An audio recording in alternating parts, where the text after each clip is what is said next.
문희정의 핫 키워드. 가장 뜨겁고 궁금한 국제 이슈를 분석하는 시간입니다. 문희정 국제정치평론가 전화 연결돼 있습니다. 평론가님 안녕하세요.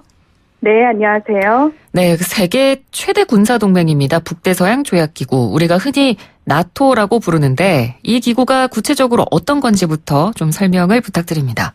네, 제2차 세계대전의 결과로 전 세계는 미국을 중심으로 한 자유주의 국가 진영과 소련을 중심으로 한 사회주의 국가 진영이 대립하는 냉전 체제가 형성되는데요. 1990년대 초반 해체된 냉전 시대의 대표적인 산물로 아직까지 그 명맥을 유지하고 있는 것이 바로 북대서양조약기구 나토라고 할 수 있습니다. 1949년에 유럽 내에 반공 세력에 대한 서유럽 국가들의 기본적인 집단 방위 조약을 바탕으로 발족된 집단 방위 체제인데요. 이 회원국에 대한 무력 공격은 모든 회원국에 대한 공격으로 간주가 됩니다. 나토의 근간인 북대서양 조약 5조는 어느 체결국이든 무력 공격을 받았을 때 그것을 전체 체결국들에 대한 공격으로 간주한다고 규정하고 있지만 실제로 북대서양조약 5조가 발효된 것은 2001년 9.11 테러 직후 아프가니스탄 전쟁이 유일했는데요. 네. 이 나토가 주도하는 국제안보지원군을 아프가니스탄에 파병한 겁니다. 이 냉전이 격화됨에 따라서 1955년 설립된 동구권 국가들의 집단 군사 동맹이죠. 바르샤바 조약기구와 대립적인 관계를 형성을 했는데요. 네. 물론 1991년 소련이 붕괴한 이후 바르샤바 조약기구는 해체가 됐고요. 여기에 속했던 체코, 폴란드, 헝가리 등 동유럽 국가들은 나토에 합류를 하게 됩니다.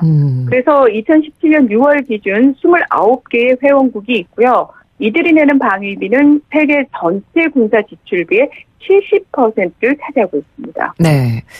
지금 나토가 이슈가 되고 있는 이유 중에 하나가 이 미국 트럼프 대통령의 방위비 분담금에 대한 불만 때문인데요. 이게 정확히 어떤 네네. 내용입니까? 트럼프 대통령은 취임 직후부터 미국을 제외한 나토 동맹국들이 방위비를 너무 적게 낸다면서 불만을 쏟아냈는데요. 네. 특히 지난해 7월 나토 정상회의에서 2024년까지 국방비 지출을 국내 총생산 GDP 대비 4%까지 올리라고 압박하기도 했습니다. 나토는 2014년 정상회의에서 국방 예산을 GDP 대비 2%까지 책정하기로 약속을 했지만 이를 지킨 나라는 29개 회원국 중에서 미국과 그리스, 에스토니아, 영국, 라트비아, 폴란드, 리투아니아 등 7개 나라에 불과했는데요. 여기서 미국은 GDP 대비 3.6%로 가장 높고요. 그리고 나토의 전체 방위비 중에서 미국이 차지하는 비중은 2011년 28%에서 2018년 33%까지 증가했습니다. 네. 그리고 2018년 현재 나토 회원국별 병력 규모 역시 미국이 131만 4천 명으로 압도적으로 많습니다. 그러니까 이런 사실들을 바탕으로 트럼프 대통령은 미국은 유럽을 지키기 위해서 막대한 돈을 쓰고 있는데 정작 서유럽 부국들은 무임 승차를 하고 있다고 주장하고 있는데요. 그러면서도 일부 나토 회원국들이 화웨이나 1대1로로 중국과 가까워지고 또 가스관 연결과 S-400 구입 등 러시아와 밀착하는 모습을 보이는 것에 대해서도 상당히 불쾌해하고 있는 겁니다. 네. 이 나토 회원국들을 보면 대부분이 좀 유럽 대륙에 있는 나라들인데 네네. 그런 나라들이 아니라 미국이 훨씬 많은 비용을 부담하고 있다는 걸 보면 우리가 보기에도 좀 이상해 보이는 부분이 있긴 하네요. 네, 나토 회원국들 역시 일정 정도는 공감을 하면서 내년 말까지 방위비 분담금을 총 1,000억 달러, 우리나라 돈으로 약 111조 8,500억 원을 늘릴 방침이다 이렇게 밝히기도 했습니다. 근데요, 하지만 미국에서 일방적으로 시혜를 베풀기 위해서 나토가 창설된 건 아니라는 사실을 기억해야 하는데요. 네. 그러니까 미국 입장에서도 당시에 소련의 영향력이 유럽 대륙 전체로 퍼져나가는 것이 미국의 안보에도 상당한 위협이 되는 상황이었기 때문에 반드시 막을 필요가 있었습니다. 그리고 현재까지도 이 유럽에 대한 러시아의 위협을 억제하고 중동과 아프리카에서의 중국과 러시아의 영향력을 견제하고 미국의 패권을 유지하기 위해서라도 유럽의 안보를 책임지는 나토는 여전히 미국에게 필요한 상황인데요. 게다가 이 무기 산업과 수출이 큰 비중을 차지하고 있는 미국의 입장에서는 나토가 꽤 큰 판매처라는 점도 상당히 중요합니다. 아, 네. 네, 그러니까 지난해 왜 나토 정상회의에서 트럼프 대통령이 막 불만을 쏟아냈잖아요. 네. 그러자 그 회의가 끝나자마자 나토 회원국들이 미국산 무기 구입을 하겠다라고 밝혔거든요. 그러면서 노스롭 그루먼이나 로키드 마틴, 레이시온, 보잉 등 미국의 주요 방위 산업체들의 주가가 기다렸다는 듯이 껑충 뛰기도 했는데요. 이 서로 갈등하고 불만을 쏟아낼지언정 앞으로도 나토 동맹은 계속 굳건할 수밖에 없을 겁니다. 네. 그런데 또 유럽만의 군대를 창설하자는 이야기도 나오고 있다고 하던데요. 네, 그렇습니다. 이 트럼프 대통령이 계속 이 방위비 분담금에 대한 문제를 제기를 하니까 네. 프랑스의 마크롱 대통령이요. 유럽이 나토 분담금을 더 많이 감당해야 한다는 점에 동의한다. 그러면서 이는 내가 유럽 독자군 창설을 제안한 것과도 일치한다라고 설명을 했는데요. 이게 무슨 얘기냐면 지난해 11월 유럽 1라디오와의 인터뷰에서 마크롱 대통령이 우리는 중국, 러시아, 심지어 미국에 대해서도 우리 자신을 보호해야 한다면서 우리가 진정한 유럽의 군대를 갖겠다고 결심하지 않는 한 유럽을 보호하지 못할 것이다. 이러면서 유럽 신속 대응군 창설을 제안한 겁니다. 네. 그러자 독일의 메르켈 총리도 언젠가 실질적이고 진정한 유럽군을 창설하기 위해서 비전을 가지고 노력해야 한다면서 마크롱 대통령을 두둔하고 나섰는데요. 이렇게 보면은 트럼프 대통령이 뭔가 한 대 맞은 듯한 느낌이 드는 거죠. 네. 그러니까 이에 대해서 트럼프 대통령은 아주 모욕적이다 이러면서 불쾌해하면서 유럽은 먼저 미국이 보조금을 엄청나게 주는 나토 분담비에 대한 공평한 몫을 치러야 한다고 유럽군 창설 움직임을 비판한 겁니다. 그러니까 무슨 얘기냐면 그러니까 자체 안보군 창설을 말하기 전에 이미 가입돼 있는 나토의 방위비 분담부터 좀 제대로 하라는 의미로 해석할 수 있는 거죠. 네.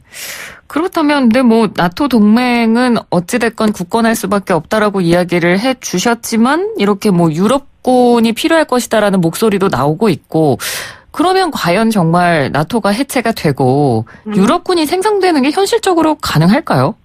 그러니까 실현 가능성 상당히 낮습니다. 네.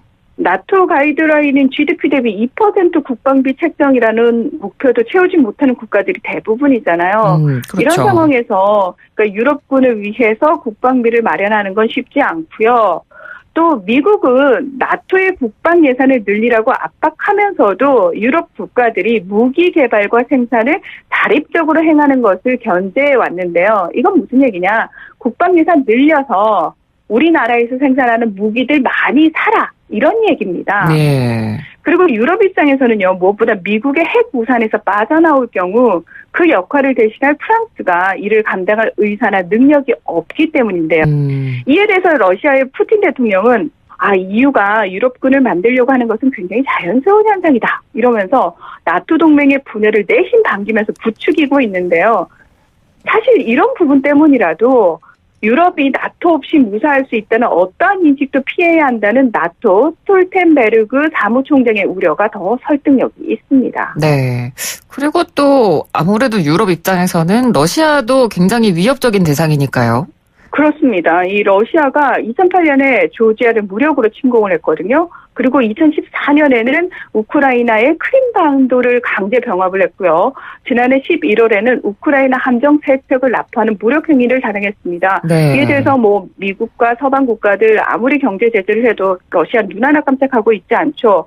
게다가 에스토니아, 라트비아, 리투아니아 아까 그 국방 예산을 GDP 대비 2% 이상 올린 국가들이거든요. 네. 왜냐하면은 이 국가들이 그 러시아와 국경을 맞대고 있습니다. 그러니까 가장 러시아의 전초 기지라고 할 수 있기 때문에 지리적으로 위험한 상황에 노출돼 있는 겁니다. 게다가 폴란드도 역시 이 벨라루시와 국경을 맞대고 있는데 이 벨라루시는 상당한 친은 러시아 국가거든요. 근데 러시아가 걸핏하면 이 벨라루시와 함께 대규모 합동 군사 훈련을 진행을 해서 동유럽에서 계속해서 긴장을 고조시키고 있는 겁니다. 네. 게다가 미국을 비롯한 서방 연합국이 참전하고 있던 시리아 내전에까지 반대 진영으로 참전을 해서요. 최첨단 무기들을 시험했고요. 전쟁에 참전해서 단순히 도와준다는 의미가 아니라 그 전쟁이 자신들이 개발한 무기들을 실험하는 하나의 무대가 되는 거죠. 그리고 나토에서 미국 다음에 군 병력을 가진 터키에 러시아판 사드인 S-400을 판매하는 등 무기 체계도 확장을 시키고 있습니다. 예. 그러니까 이렇게 러시아의 위협 자체가 실질적이기 때문에 나토 입장에서는 사실 상당히 신경이 쓰일 수밖에 없거든요. 그래서 창설 70주년을 맞아서 최근 이 흑해 지역의 러시아 군비 증강에 맞서서 우크라이나와 조지아를 보호하기 위해서 대응 군비 강화 조치를 취할 예정이라고 일간 더 타임스가 3일 보도하기도 했습니다. 또 이 밖에도 취약 지점으로 꼽히는 폴란드 동부와 발트해 연안국을 연결하는 폭 96km의 수발키 회랑 지역에 4천여 병력을 배치하는 등 러시아의 기습에 대비하고 있는 것으로 알려졌습니다. 네. 자, 오늘은 나토 70주년을 맞아서 나토의 의미 그리고 현재 이슈까지 한번 짚어봤습니다. 오늘 말씀 잘 들었습니다. 고맙습니다. 네, 고맙습니다. 네, 지금까지 문희정 국제정치평론가였습니다.